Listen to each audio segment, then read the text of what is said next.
यज्ञ का अनमोल रतन, बाबा का नूरे रतन, जो न केवल बाबा के सामने है, बाबा के दिल में समाई हुई बहन है आदरणीय सरला दीदी।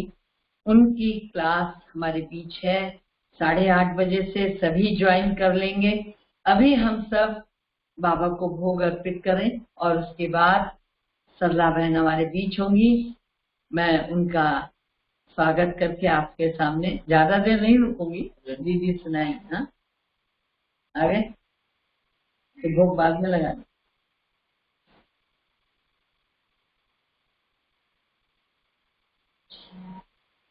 क्या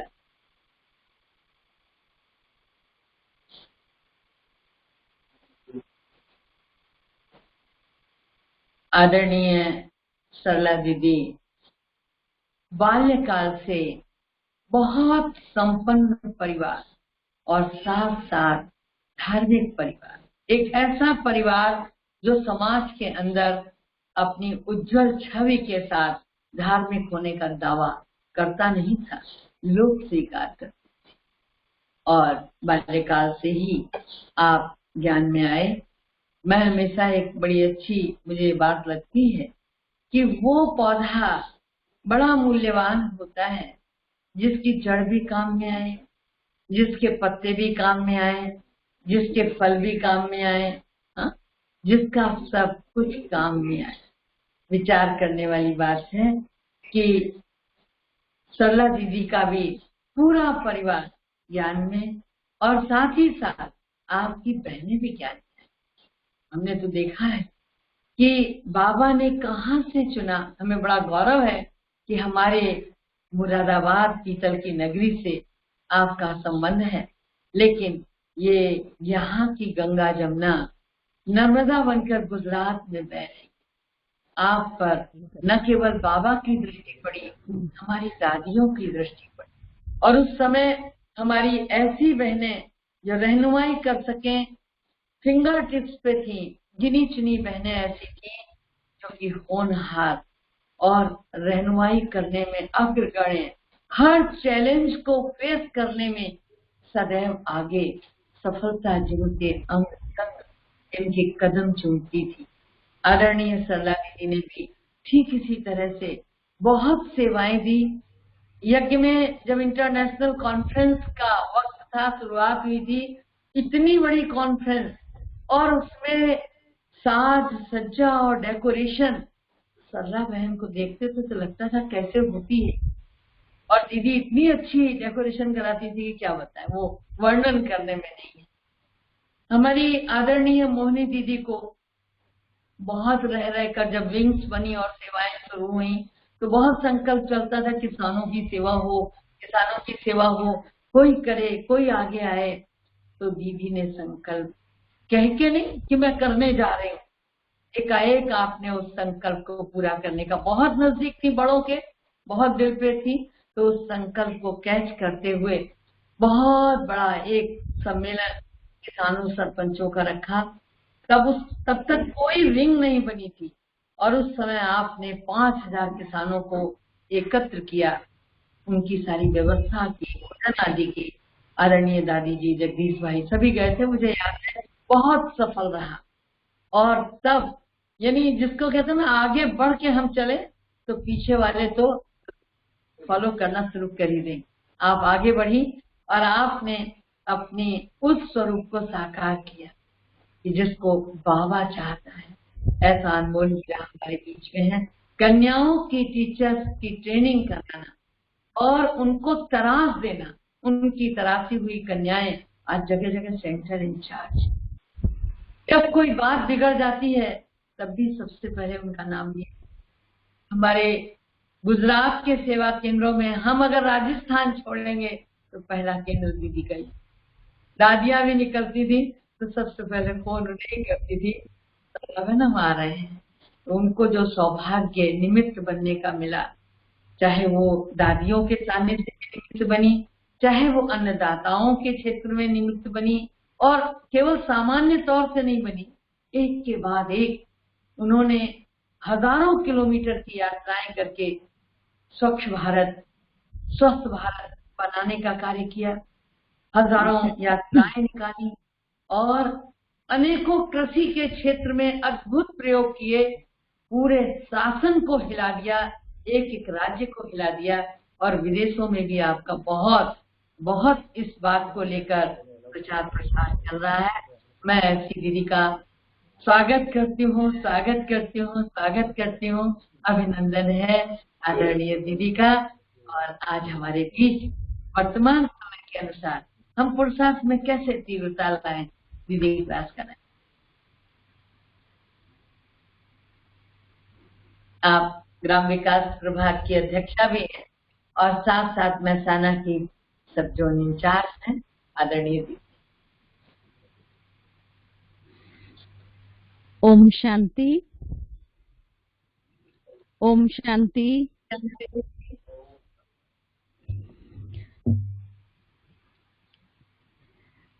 आज सत गुरुवार की आप सभी को गोल्डन मॉर्निंग।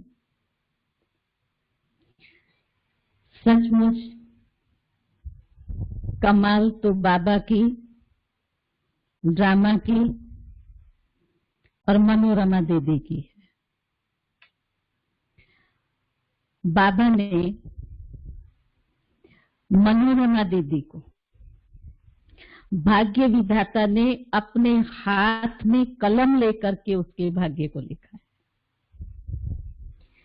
आप सोचो, कहते ना भाग्य विधाता जब भाग्य बांट रहा था तो सोए पड़े थे वो लोग, सोए हुए थे और भाग्य विधाता उसका अपने कलम से भाग्य लिख रहा था। अनेक शक्तियां, निर्भयता, हर बात को बड़े सहज रीति से समाना और सामना कर लेना, कुशल प्रशासक, एक श्रेष्ठ आदर्श और योग्य वक्ता, आपकी वाणी पर सरस्वती मां का संपूर्ण अधिकार है।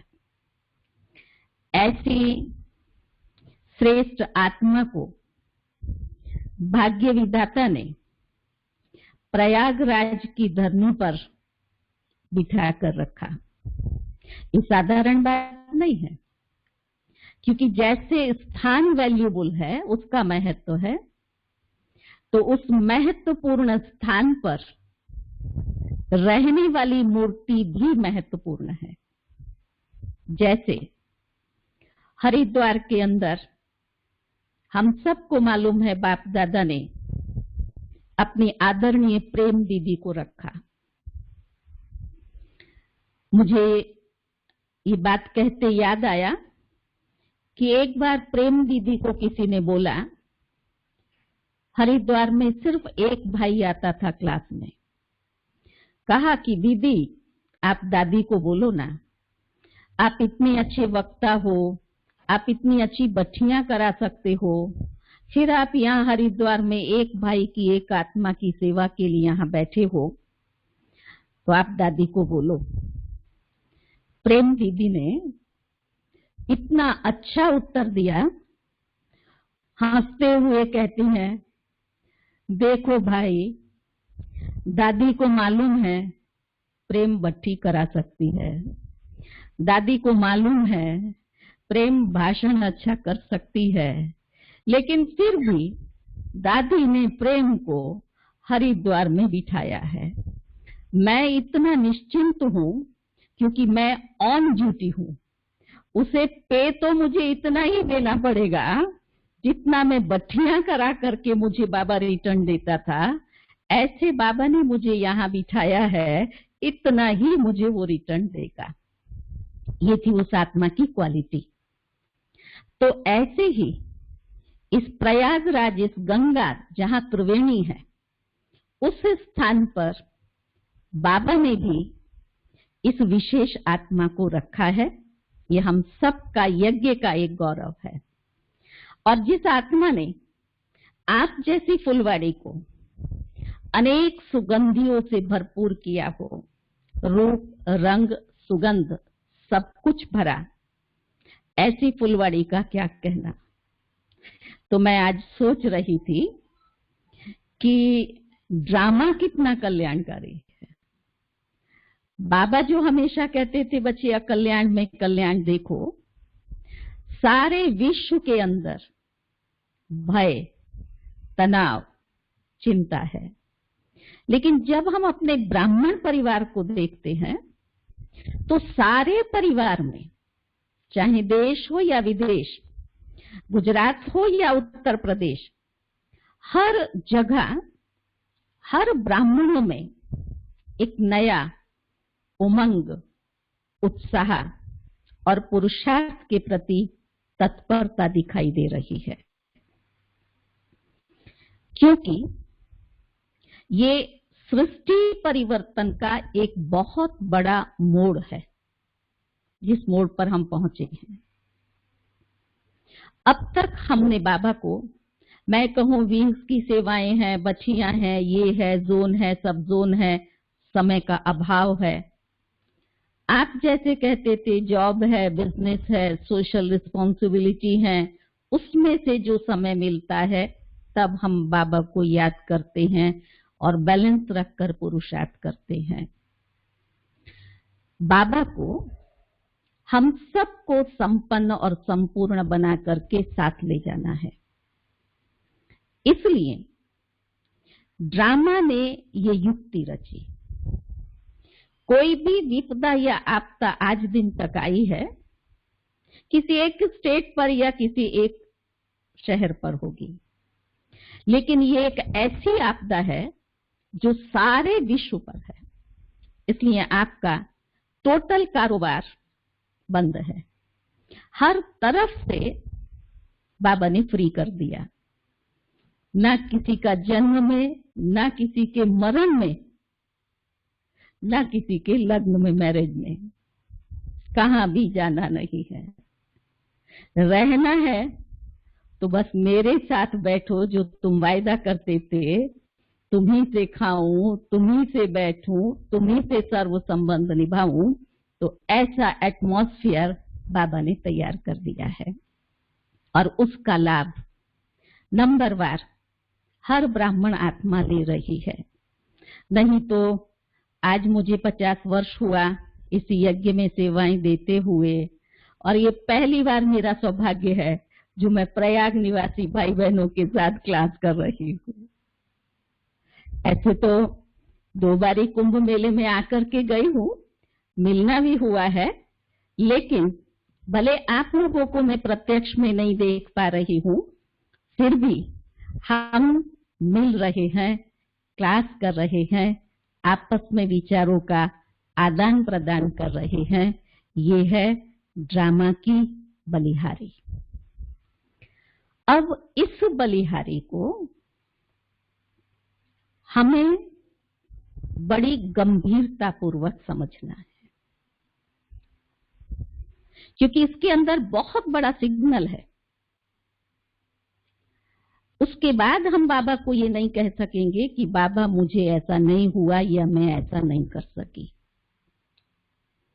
तो इसके लिए बहुत सुंदर विषय जो मनोरमा दीदी ने दिया, तीव्र पुरुषार्थ का। तो मैं जब मुरली पढ़ रही थी सुबह, तो मैंने कहा भगवान तुझे भी पता पड़ा कि आज तीव्र पुरुषार्थ का क्लास करना है, तो उसने क्लास से पहले आप सबको वरदान दे दिया। लाइट माइट डबल स्थिति द्वारा विघ्नों को पार करने वाले तीव्र पुरुषार्थी भव। तो आज का क्लास हम भगवान के वरदान से शुरू करेंगे।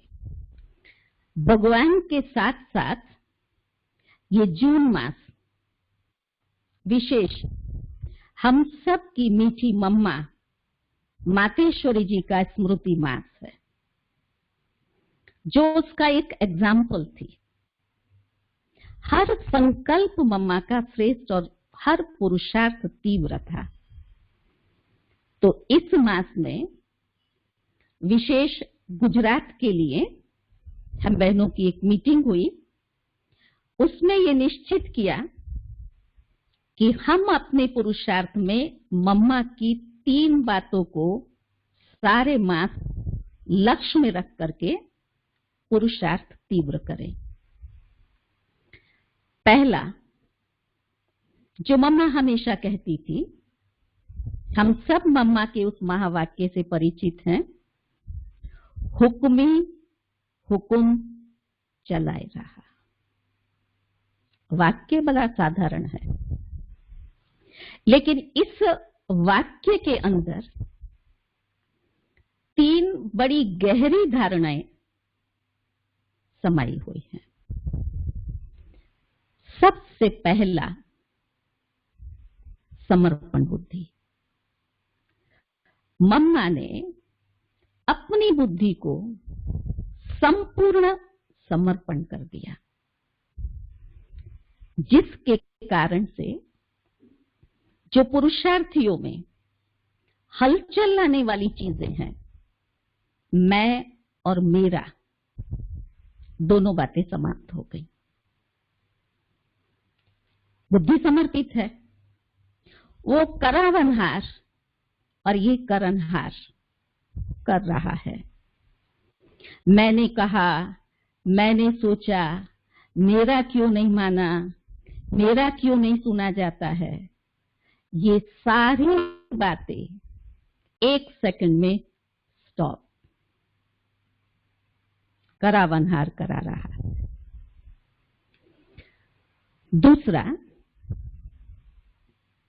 निश्चय बुद्धि। ऐसा संपूर्ण निश्चय जो संकल्प मात्र भी, क्वेश्चन मार्क नहीं, आश्चर्य चिन्ह भी नहीं आया, ऐसी मम्मा निश्चय बुद्धि थी। वो जो करा रहा है उसमें ही कल्याण निश्चित है। दूसरे शब्दों में, अगर ड्रामा की भावी कहें तो वो भी मम्मा ड्रामा के पट्टे पर इतना अडोल निश्चय बुद्धि होकर चलती रही। ड्रामा में हर चीज कल्याणकारी, चिंता किस बात की। अब इस बात को हम अपने साथ में टैली करें। समझ मुझे भी है, समझ आपको भी है, लेकिन जिस समय परिस्थिति आती है उस समय पर ये बुद्धि दोलायमान हो जाती है। कहां ना कहां कोई ना कोई प्रकार का क्वेश्चन, कोमा आ ही जाता है। लेकिन मम्मा के जीवन में हमने कभी इस चीज को नहीं देखा। ये था मम्मा का तीव्र पुरुषार्थ। सेकंड में स्टॉप। जो हुआ अच्छा हुआ। मम्मा इस निश्चय बुद्धि के कारण सदैव निश्चिंत बुद्धि रही, चिंता नहीं थी। और निश्चिंत होने के कारण वो एक अलौकिक नशा, फखुर, मातृत्व मम्मा के जीवन से झलकता था, टपकता था।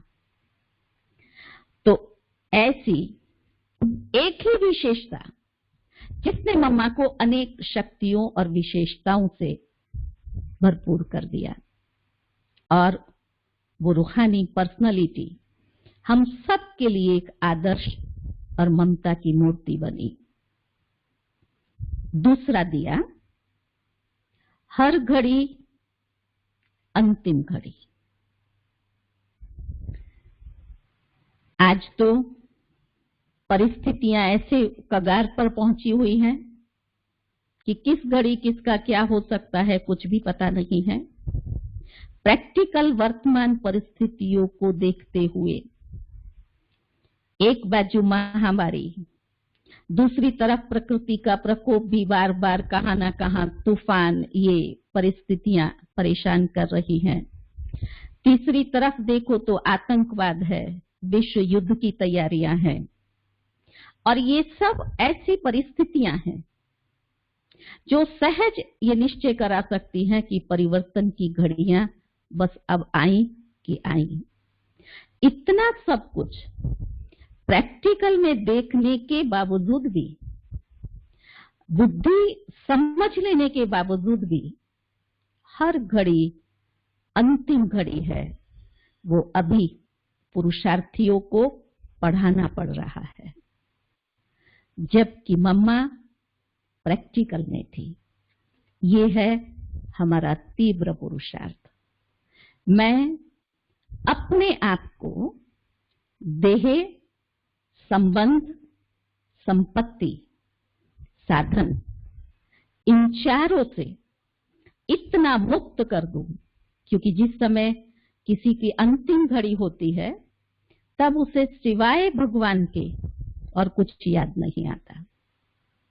अगर हमने अपने आप को ये पाठ पढ़ाया तो जो देह बार बार खींचती है, संबंधों का बंधन खींचता है, साधन संपत्ति इस बुद्धि को खींचती है, इन चारों से हम सहज अपनी बुद्धि को उपराम कर सकेंगे और स्वतः ही मन साधना में एकाग्र हो जाएगा।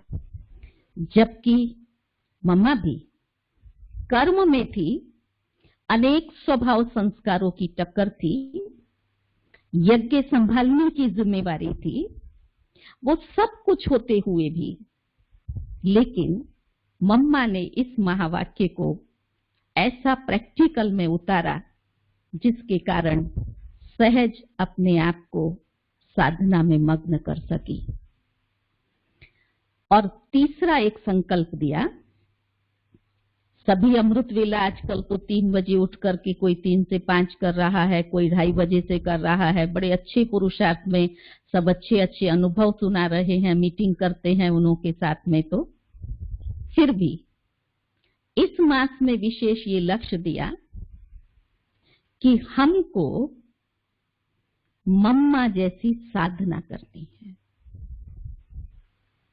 योग अमृत वेला मम्मा जैसा करना है। मम्मा का क्या था? कर्म बंधनों से मुक्त थी। वो गहन साधना, आत्मिक स्थिति, लगन, जिसने कर्म बंधनों से मुक्त किया। कर्म बंधन से मुक्त होने की निशानी 1 सेकंड में डिटैच, 1 सेकंड में निराकारी स्थिति में हम अपने आप को स्थित कर सके, 1 सेकंड में आकारी फरिश्ता बन सके। क्योंकि अभी बाबा हम सबको सेकंड का पाठ पढ़ा रहे हैं।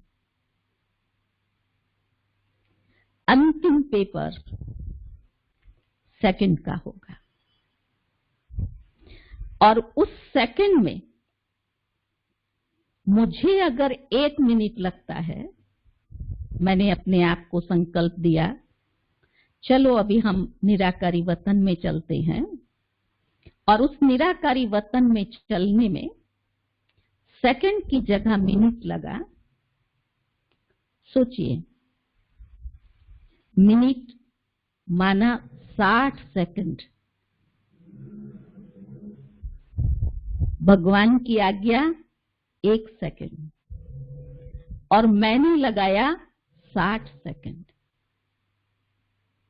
और अगर बहुत गहराई और सच्चाई से देखें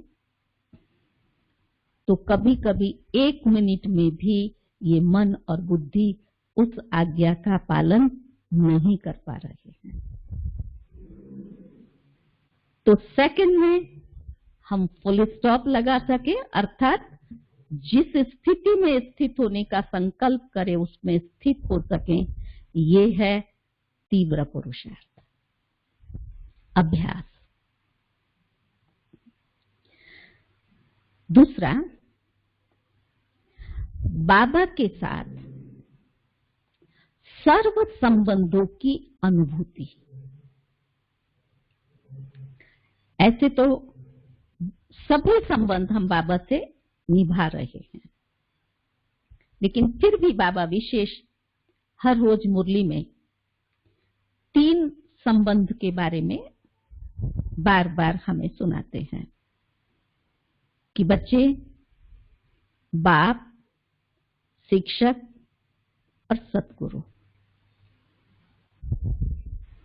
हम बड़े प्यार से बाप रूप में बाबा को याद करते हैं और बाबा भी हर रोज मुरली में हमें पढ़ाते हैं कि बच्चे, बाप माना वर्षा, बाप कहा और वर्षा याद आया। मैं कई बार अपने आप से ये प्रश्न पूछती हूँ और 1-2 बारी तो अभी योग के अंदर भी इस चीज की बहुत गहरी महसूसता की। बाप का वर्षा है क्या? स्वर्ग तो आएगा, वो तो हम बच्चों की राजधानी है, जो बाबा हम बच्चों के तन मन धन से इस तमो प्रधान सृष्टि को सतो प्रधान बनाकर स्थापन कर रहा है। लेकिन बाप का वर्षा क्या है? बाप कौन? निराकार है। और उस निराकार बाबा का जो वर्षा है वो है ज्ञान का खजाना। बाबा ज्ञान का सागर है, गुणों का भंडार है, सर्व शक्तियों का दाता है। हम इस चीज को अपने आप से महसूस करें। बाबा का जो सत्य ज्ञान है, उस ज्ञान की प्रैक्टिकल में, कर्म में अनुभूति, उसको यूज करना। समझो, एक योग एक कर्म है। अगर कोई बात आती है किसी के स्वभाव संस्कार की, ठीक है, ज्ञान के आधार से स्टॉप, उसका हिसाब किताब ये चुप तो हुआ, उसने किया गलत, वो मैं नहीं बन सकती, वो मेरे जैसा नहीं बन सकता, हमने साइड से अपना रास्ता ले लिया। यह है तीव्र पुरुषार्थ। मैं कहूं उसको ये करना ही नहीं चाहिए था, उसको आपको ये समझाना चाहिए था, उसको इस ढंग से नहीं कहा गया इसलिए नहीं हुआ, ये है अज्ञान। तो कर्म में ज्ञान को यूज करना, ये तीव्र पुरुषार्थ। योग में ज्ञान की अनुभूति करना, आत्मा के 7 गुण आप गहराई में खो जाओ, क्या आनंद आता है। और अंदर से ऐसे महसूस हो रहा था, इतना बड़ा खजाना हमारे पास में है, क्या क्या बाबा ने हमें दिया है, वो आत्मा महसूस कर रही थी। और सचमुच तब ऐसे लगा कि बाबा जो ये कहता है बच्चे, एक एक रतन लाखों रुपए का है, तब आत्मा ये महसूस कर रही थी कि लाखों नहीं,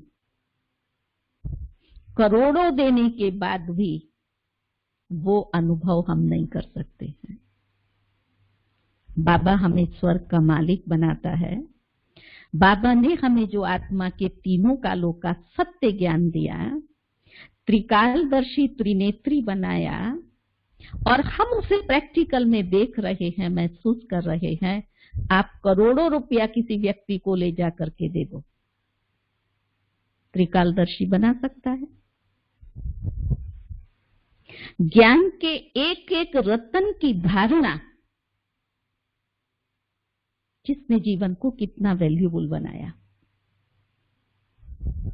एक ही बात आप सबके जीवन को पलटने वाली भी कोई ना कोई एक बात होगी। उसके अनुभव से ऐसे हुआ, बाबा के घर में आए, अनुभव हुआ, बहन जी ने ये बात सुनाई, ये अच्छी लगी, इसलिए परिवर्तन हो गया। तो एक महावाक्य ने इस तमोगुणी विकारी जीवन में इतना बड़ा परिवर्तन लाया जो सतोगुणी योगी बना दिया, जो लाखों करोड़ों देने पर भी नहीं बन सकता था। और भी ज्ञान के बहुत सारे मर्म जो बाबा ने स्पष्ट किए, और उसी मर्म को यथार्थ रीति से मां जगदम्बा ने समझा और धारण किया। इसीलिए ज्ञान वीणा वादनी बनी, विद्या की देवी सरस्वती बनी। हम विद्या का वर्णन कर रहे हैं, लेकिन उस देवी ने उस चीज को धारण किया। न सिर्फ स्वयं में धारण किया, लेकिन खुद की धारणा के साथ साथ हजारों लाखों के जीवन को ऐसा ऊंच बनाया। मैं कभी कभी स्कूल्स में जब प्रोग्राम होते हैं तो वहां सरस्वती का सुंदर वो चित्र देख करके फट से मम्मा की छवि इस मानस पटल पर आ जाती है कि ये हमारी इस मीठी माँ का यादगार हर स्कूल के अंदर में है।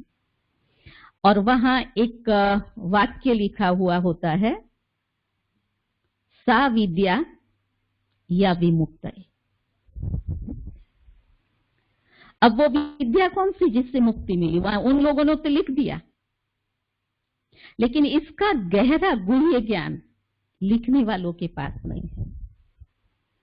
परमात्मा पिता ने वो ज्ञान दिया जिस ज्ञान को स्वयं मम्मा ने अपने जीवन में धारण किया और धारण कर अनेक आत्माओं तक वो ज्ञान की सरिता बहाई, जिस सरिता में नहा करके उन्होंने विकारों से, व्यसनों से, अज्ञानता से मुक्ति पाई और सच्चे मुक्ति, जीवन मुक्ति को पाने के अधिकारी बने। तो ये ज्ञान के हर राज को यथार्थ रीति समझना और समझकर उस पर चलना, तो आपको इतना आनंद आएगा कि सचमुच मैं आत्मा ये ज्ञान की भंडारी हूं। तो बाप रूप से बाबा के वर्षे को समझना और समझ के साथ उसका स्वरूप बनना, तो समझ में हम सब ब्राह्मण एक्सपर्ट हैं। अब तीव्र पुरुषार्थ है स्वरूप बनना, और यही स्वरूप अंतिम समय में सेवा का साधन बनेगा। बाबा से गुणों का वर्षा मिला है, जिन गुणों से हम मनुष्य से देवता बन जाते हैं। आज लोग देवता बनना तो ठीक, देवताओं के चरणों की धूल अपने को समझते हैं, और बाबा ने ये वर्षे में हमें गुण दिए, और उन गुणों से हम देवता बन रहे हैं। चाहे पवित्रता का गुण हो, चाहे हर्षित मुक्ता का गुण हो, ये गुण हमें वर्षे में प्राप्त है।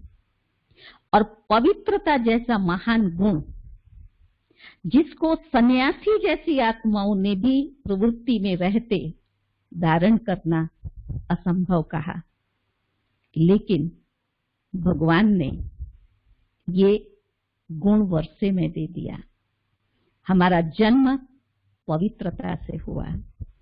आज भी बाबा ने कहा, बेहद की पवित्रता को बाबा ने बताया कि एक बाबा के सिवाय कोई भी याद ना आए, ये है बेहद की पवित्रता। सन्यासी ब्रह्मचारी हैं, लेकिन क्रोधी और अभिमानी हैं।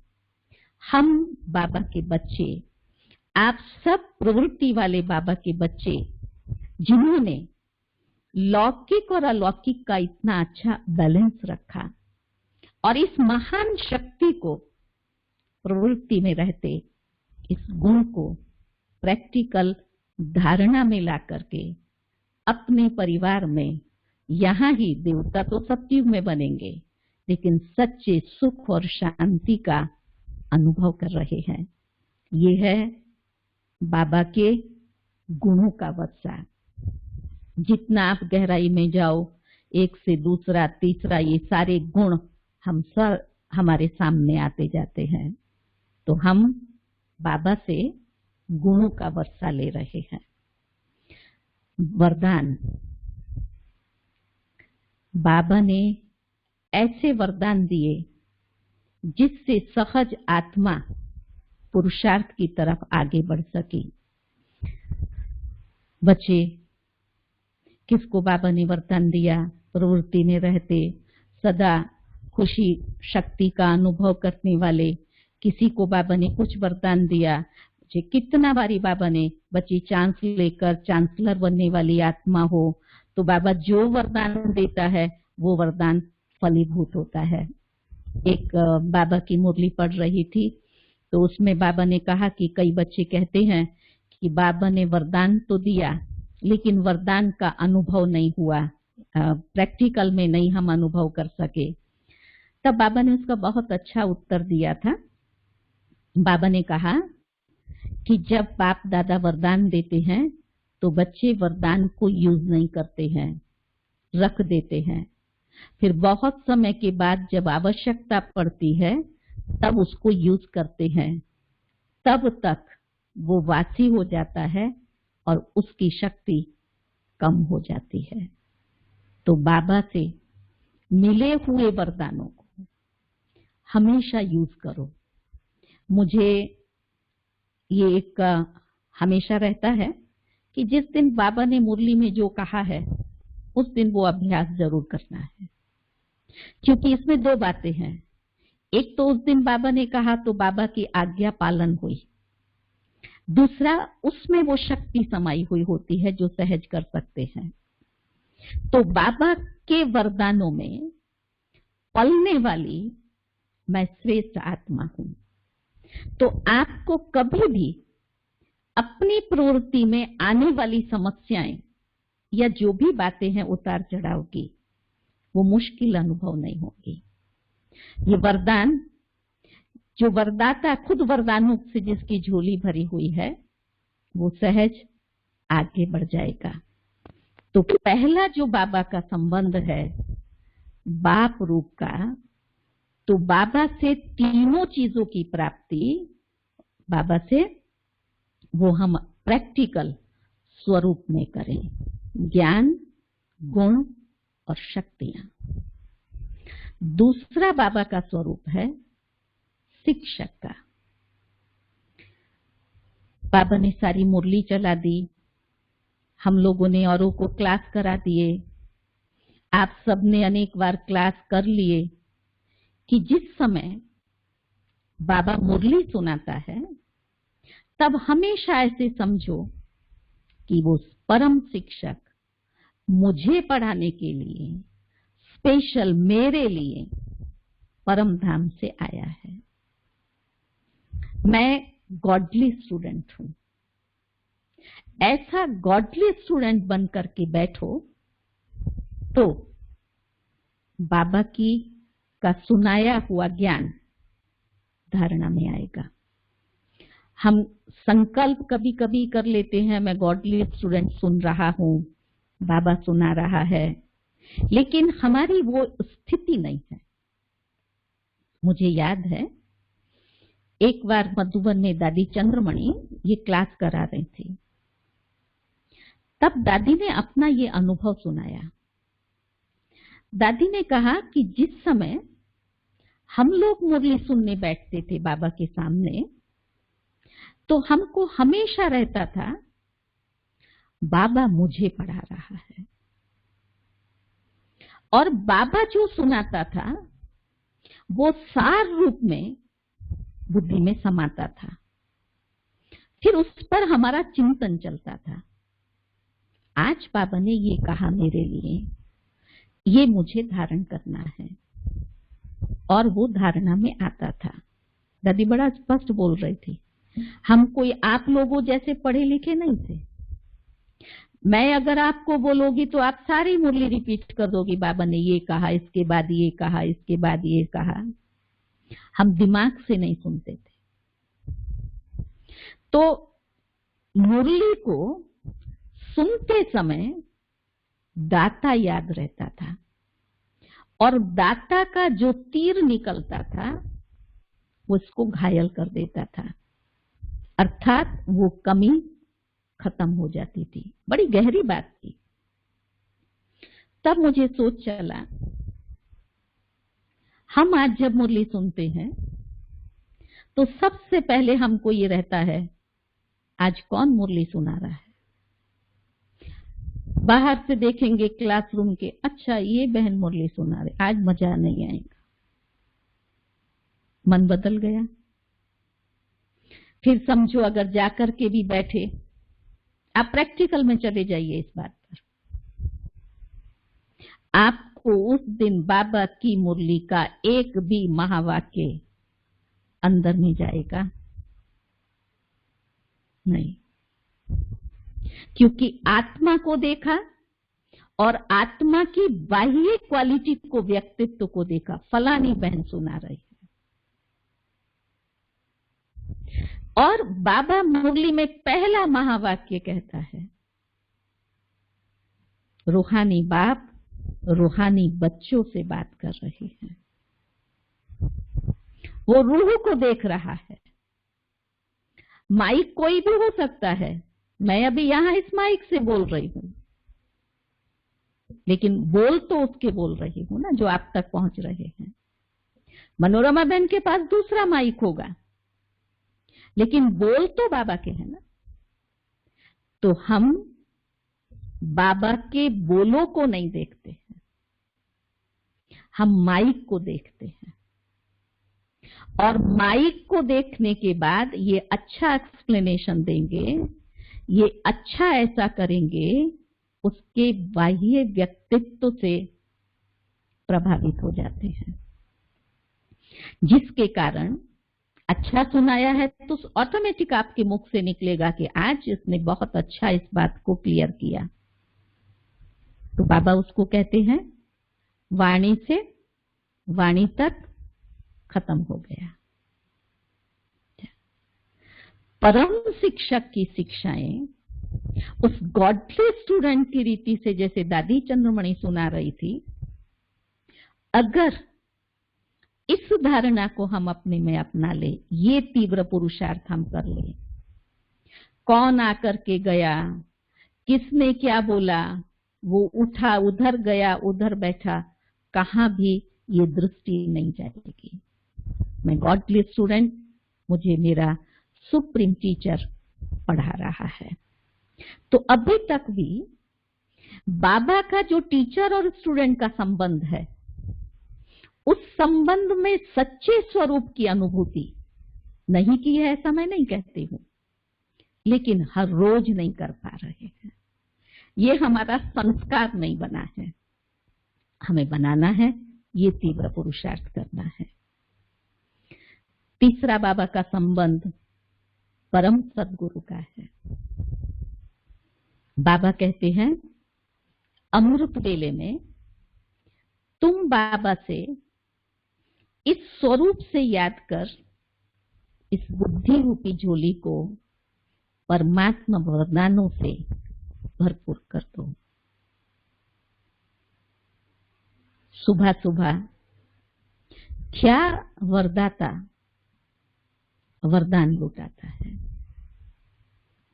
समय का महत्व बुद्धि में आ जाता है, और वो लुटा रहा है, मैं लूट रही हूं, इन वरदानों की अनुभूति परम सद्गुरु से केवल वरदान नहीं, मुक्ति जीवन मुक्ति का दाता है, जीवन नैया का खिवैया है।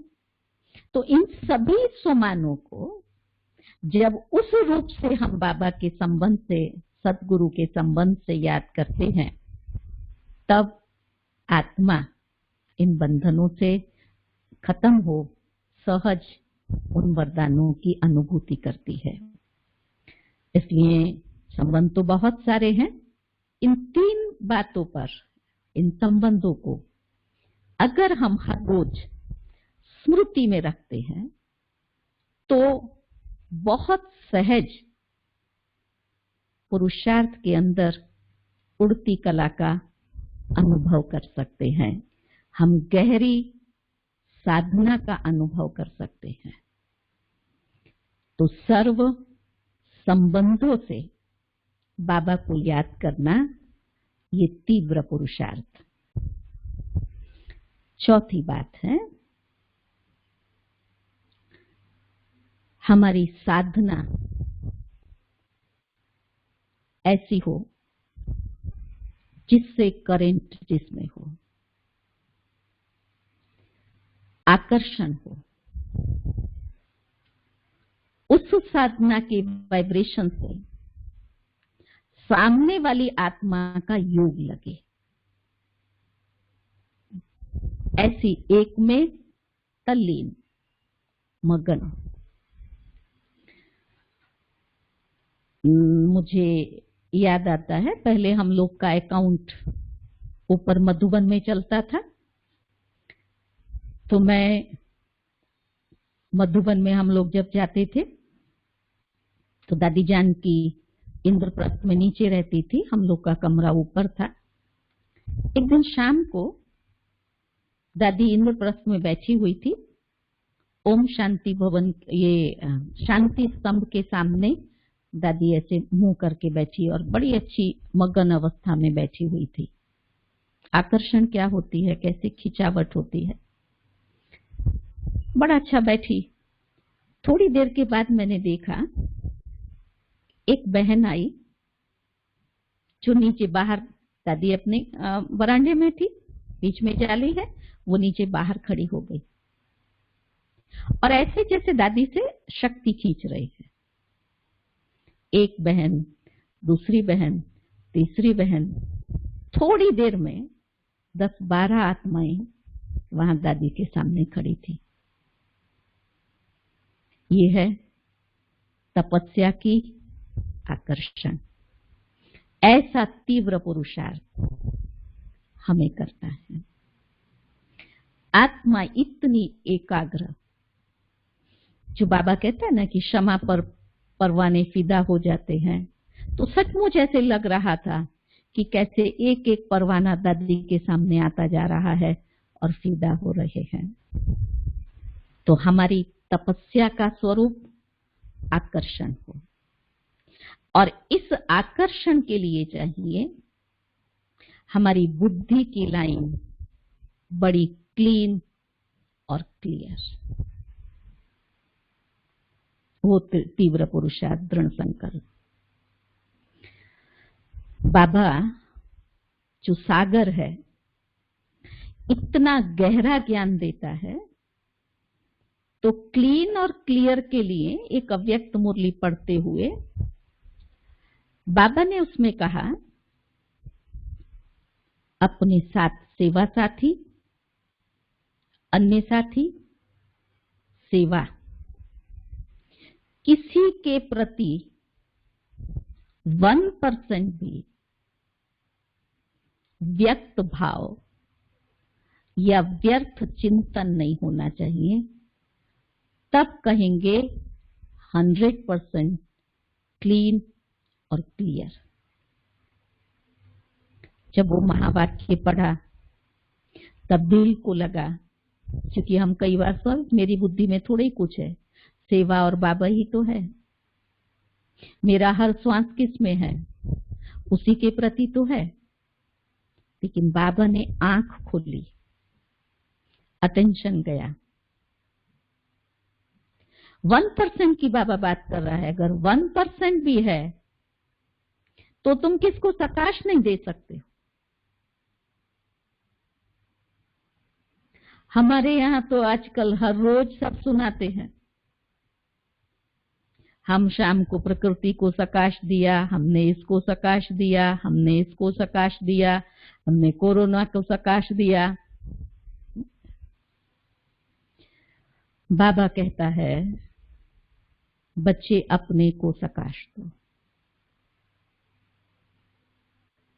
उसका मतलब ये जो हम दे रहे हैं वो गलत है, वो नहीं कह रही हूं।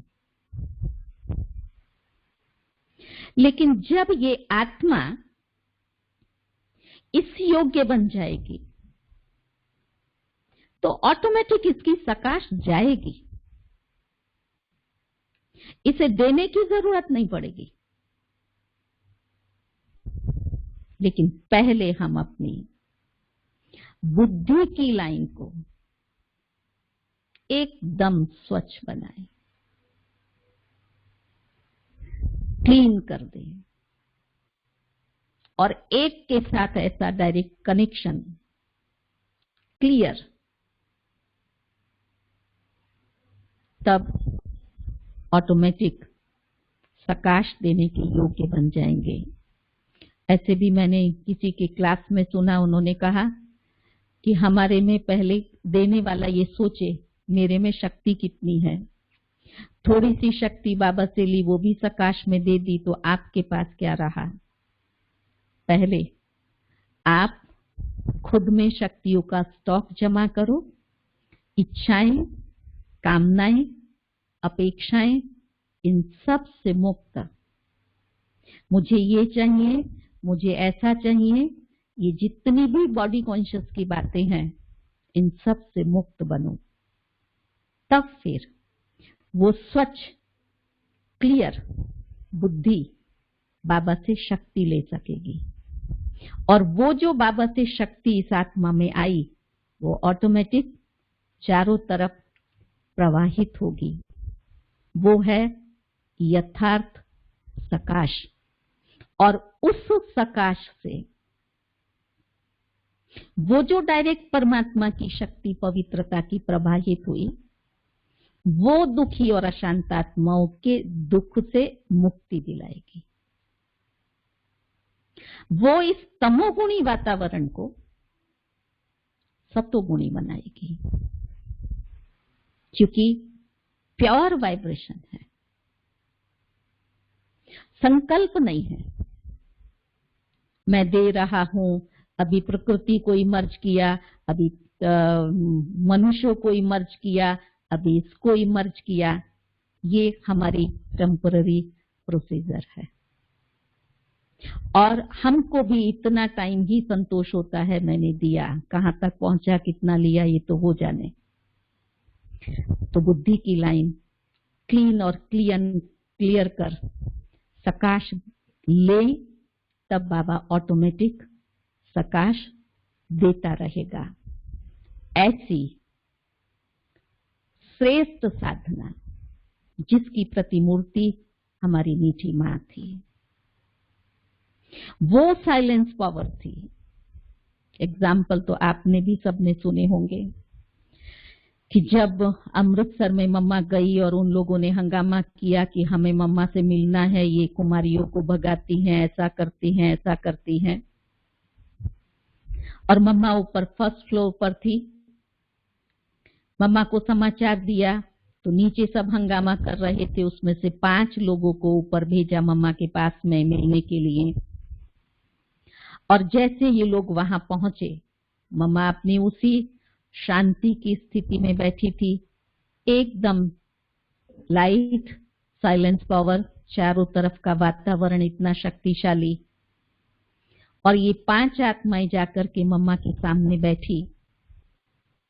तो बैठते ही उनको ऐसे एहसास हुआ कि अरे ये तो देवी है। अंदर से वो भाव पैदा होने लगा, ये तो देवी है, ये तो मां है। और जब वो ऊपर से नीचे उतरे तो नीचे लोग उनका इंतजार करके खड़े हुए थे कि ये मम्मा से क्या बातचीत करके आते हैं, और उन्होंने नीचे उतर करके बोला कि नहीं, वो तो देवी है, वो तो माँ है। तो लोगों ने कहा कि इनको भी उसका जादू लग गया। तो सचमुच तो जादू लगा ना। किस चीज का जादू लगा? वो एकाग्रता, वो साइलेंस पावर का। अब हमें अपने पुरुषार्थ में इसकी आवश्यकता है। इसको तीव्र पुरुषार्थ कहते हैं, और इसके लिए चाहिए दृढ़ता। बाबा ने अनेक बार कहा है, बच्चे, सफलता की चाबी दृढ़ता है। दृढ़ता में वो शक्ति है। जगदीश भाई एक बार कह रहे थे कि दृढ़ता में वो शक्ति है जो पहाड़ को चीर करके भी चला जाएगा, चीर सकता है, इतनी दृढ़ता में शक्ति है। तो मुझे वो पहाड़ चीरने की बात सुन करके एक प्रैक्टिकल मिसाल याद आया। हम लोग एक बार गया गए हुए थे। गया से प्रोग्राम करके वहां से निकले, दूसरे स्थान पर जा रहे थे। तब रास्ते में एक जगह ड्राइवर ने गाड़ी खड़ी किया और कहा कि आपको दीदी मालूम है ये कौन सी जगह है? हम लोग को तो मालूम नहीं था। तो उसने उसकी हिस्ट्री सुनाई। कहा कि यहाँ एक भील था, उसका नाम था दशरथ मांझी। वो 22 साल का था। उसकी जो पत्नी थी, एक बार उसको रात में कुछ तकलीफ हुई, हॉस्पिटल लेकर के जाना पड़ा, लेकिन कोई रास्ता नहीं था। उसको कंधे पर डाल करके वो चल करके निकला। पहाड़ी चल करके नीचे उतरना पड़ता था, और जब तक वो हॉस्पिटल पहुंचे तब तक उसने शरीर छोड़ दिया। तब इस व्यक्ति ने एक दृढ़ संकल्प लिया कि मैं इस पहाड़ को काट करके यहां सड़क बनाऊंगा। मेरे जैसे कितने लोगों को ये तकलीफ सहन करनी पड़ेगी। और अकेला व्यक्ति, ये सत्य घटना है, छेनी हथौड़े लेकर के दूसरे दिन से लग गया। रोज सुबह जाता, शाम को तोड़ते तोड़ते तोड़ते। लोग उसके ऊपर हंसते थे, पागल हो गया है, एक के काटने से कोई इतना बड़ा पहाड़ कट जाएगा। ना उसने किसी व्यक्ति की सुनी, ना उसने धूप गर्मी सर्दी को देखा, एक ही दृढ़ता से लगा रहा। और एक दिन उसने उस पहाड़ी को काट डाला, और सरकार ने वहां रास्ता बनाया, रोड बनाया, और वहां गेट बनाया, जिस गेट पर उस व्यक्ति का नाम लिखा। बाजू में एक मेमोरियल बनाया। बुढ़ा हो गया, अभी तो उसने शरीर छोड़ दिया। तो रोड बनाने के बाद गवर्नमेंट ऑफ इंडिया ने उसका सम्मान किया। पहली बार जिंदगी में वो व्यक्ति फ्लाइट में बैठा और दिल्ली में ला करके उसका सम्मान किया। ये थी दृढ़ता। लोग कमेंट करेंगे, परिस्थितियां आपको झुकाएंगी, आपका मन कमजोर बनेगा। शायद नहीं हो तो इतने सारे लोग कहते हैं कैसे संभव होगा, लेकिन नहीं, करना ही है। जब इस दृढ़ता को हम अपने में अपना लेंगे, वर्तमान समय और परिस्थितियों को देखते हुए, किसी नए ने या पुराने ने, 40 वर्ष या 60 वर्ष वालों की ये स्थिति बनी या नहीं बनी, कोई भी प्रकार की कमजोरी को बुद्धि में न रखते हुए सिर्फ और सिर्फ मुझे बनना है, मुझे करना है।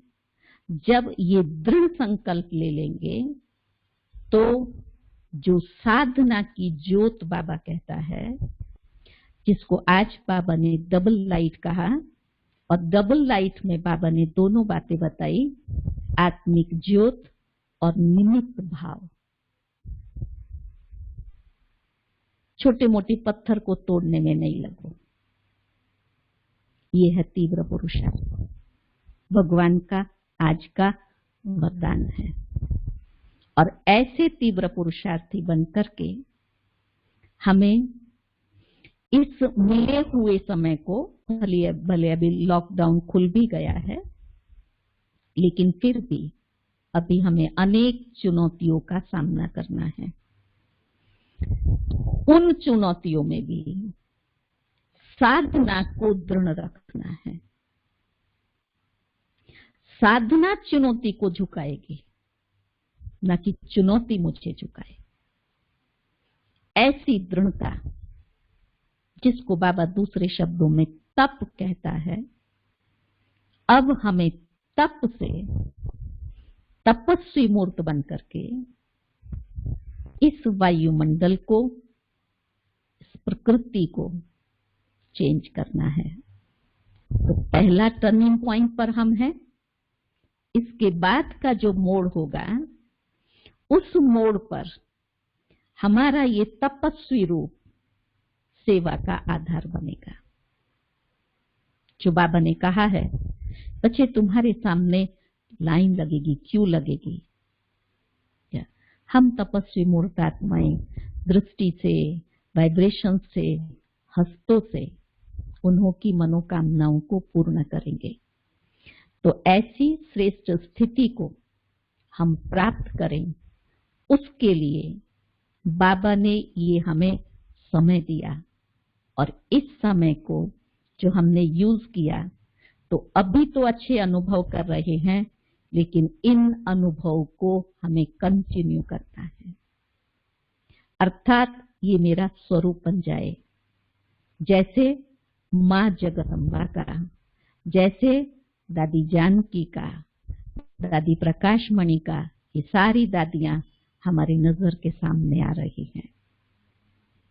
दादी ने एक ही अंत में कर्मातीत बनना है, कर्मातीत बनना है। ऐसी निमित्त और निर्माणता की प्रतिमूर्ति थी। कभी उसके मुख से मैं शब्द नहीं सुना। दादी कहती है, दादी का विचार, दादी मार दिया मैं को और कर्मातीत बन गई। दीदी अब घर जाना है, अब घर जाना है। एक की अंगुली पकड़ी, सदा उसके साथ चली और घर की धुन लगाकर घर पहुंची।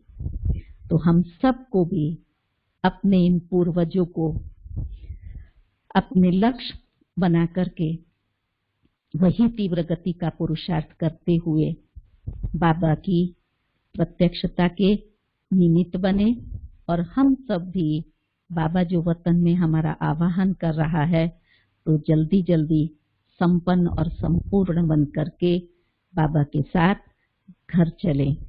इन्हीं शब्दों के साथ पुनः हमारी मनोरमा दीदी का बहुत बहुत बहुत शुक्रिया, जो आप सबसे मिलने का एक मौका दिया और हम आपस में एक दो से मिल सके।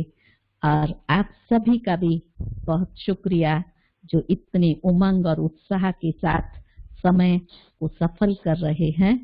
तो फिर इस बाबा के संकल्प को अवश्य, प्रयाग निवासी तो ऐसे ही पवित्र हैं, गंगा के किनारे रहने वाले, दूर रहने वाले तो जाकर के स्नान करते हैं, फिर पवित्र बनते हैं। आपको तो गंगा का घाट भी है, सागर का किनारा भी है, सब कुछ प्राप्त है और यज्ञ निवासियों की ब्लेसिंग भी है। इसमें जल्दी से जल्दी संपन्न बन जाएंगे। ओम शांति। ओम शांति।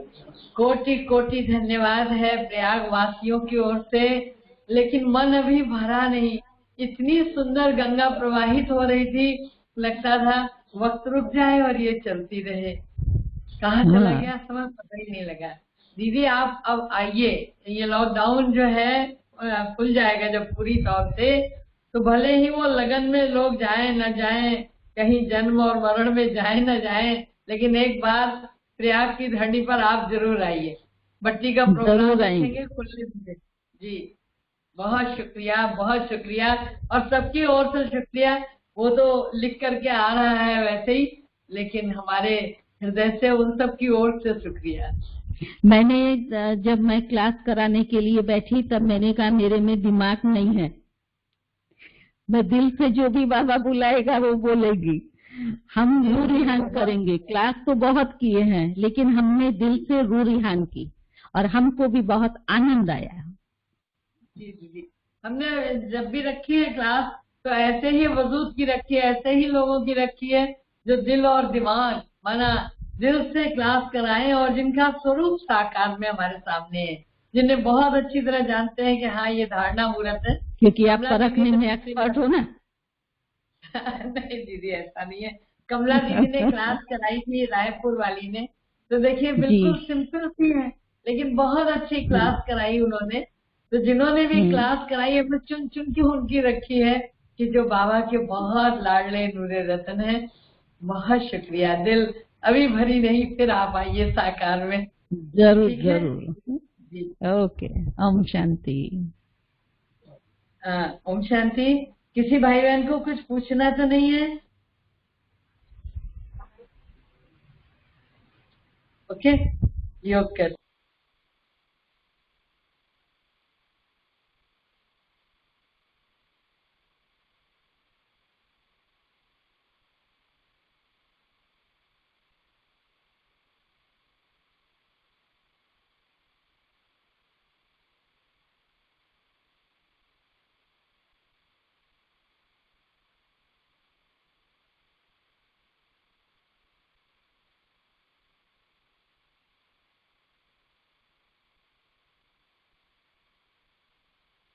अनुभव जो कर लेता एक बार, प्रभु तेरे वतन का अनुभव जो कर लेता